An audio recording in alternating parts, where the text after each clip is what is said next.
everybody, and thanks for checking out my review of the IWC Mark XX pilot watch with in-house movement 32111 caliber. Now, if you like this review, please click the thumbs up, subscribe, and hit the bell to be notified of future reviews. And please leave a comment below on what you think of this watch. I always like to hear from you. Stick around for the end of this review for a new segment I'm going to start doing. Now, on to the unboxing. Alright, so to get into the unboxing, one thing that I always appreciate about some of these companies is they make a really nice presentation out of the product. So before I get into these straps, getting into the box, you have a textured cardboard box with the IWC logo on the top, and when you open it up, it presents itself, and you have a drawer, and it's got all the information inside. So you have a little strap here that'll help you lift everything out, and you have your instruction manual, multiple languages. You have your warranty card. You have instructions for the EaseX-Change quick strap system, and it's pretty detailed here, so it helps you figure it out quick. You have a cleaning cloth, and getting into the packaging itself, put this aside. It's a nice leather box here, and when you open it up, you can actually move this around, snap it in place, and it works as a nice presentation for the watch.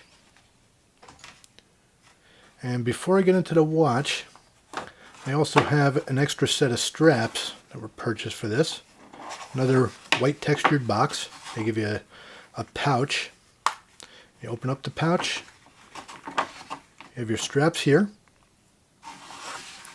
Of course, you have the watch. IWC had released the Mark XI in 1948, made for military navigators and pilots in the British Royal Air Force under contract during World War II.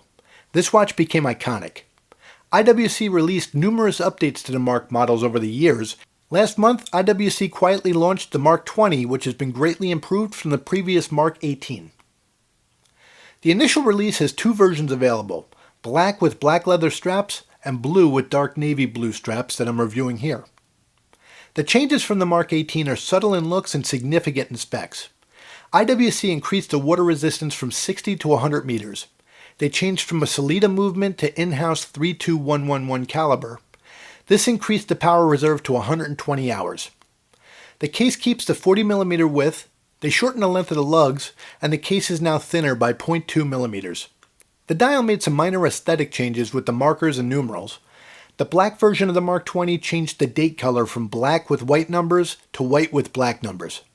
The Mark XX now features IWC's quick change system, which they name EaseX-Change, which the concept is really convenient, and I'm going to get into how it works later in the video, and I'm going to get into the flaw that it has as well.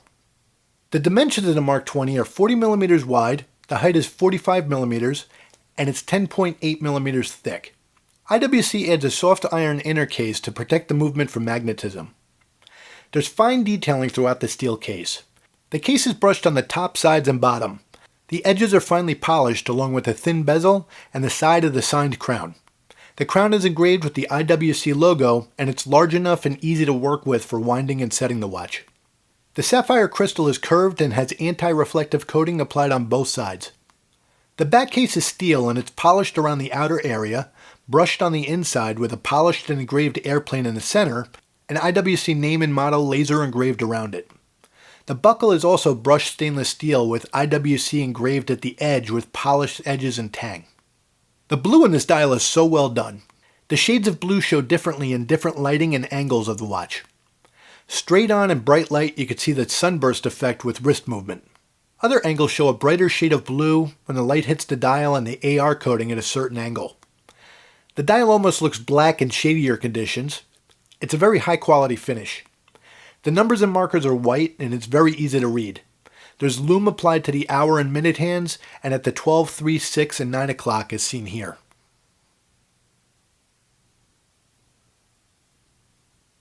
The dark navy blue leather strap color has a similar effect in various lighting conditions as a dial in regards to the shade of the blue. Brighter lights show off its navy blue, and darker lighting can make it look almost black. The white stitching matches well with the numbers and the markers on the dial. The EaseX-Change system is great for changing out straps on the fly, and no tools are necessary. It works on the straps by pushing the button to unhook the strap from the spring bar. The spring bar also can be removed if you want to use aftermarket straps. The second part of the system is at the buckle. You pull and you snap out the tang in the center and remove the bar with your fingernail, moving the bar out far enough to grab the side and pull it out. That holds it together, allowing you to easily swap the buckle to another strap. Here's the IWC brown strap that I purchased separately that comes with the EaseX-Change system. Now to install the new straps, you slide the bar all the way through the strap and snap the tang to secure the middle. You push the button on the back of the strap to hook the strap into the spring bar, and it's a very easy system to work with. There's a big problem with this system, which is likely due to the shorter lugs and the straps being tight on the sides, making it more difficult than it should be to unhook the straps from the bars. When releasing the straps, the end bumps and rubs against the case. After changing them a few times, you could see the effect of the leather being prematurely damaged.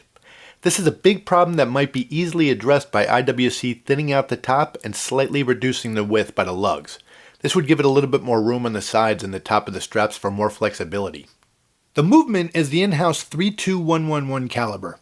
It's a thinner movement than Sellita, which allowed for a thinner case size.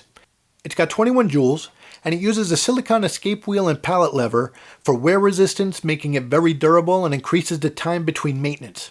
Now here's how it looks on the wrist. I have a 7.5 inch wrist. The 40mm should wear well for smaller and larger wrists.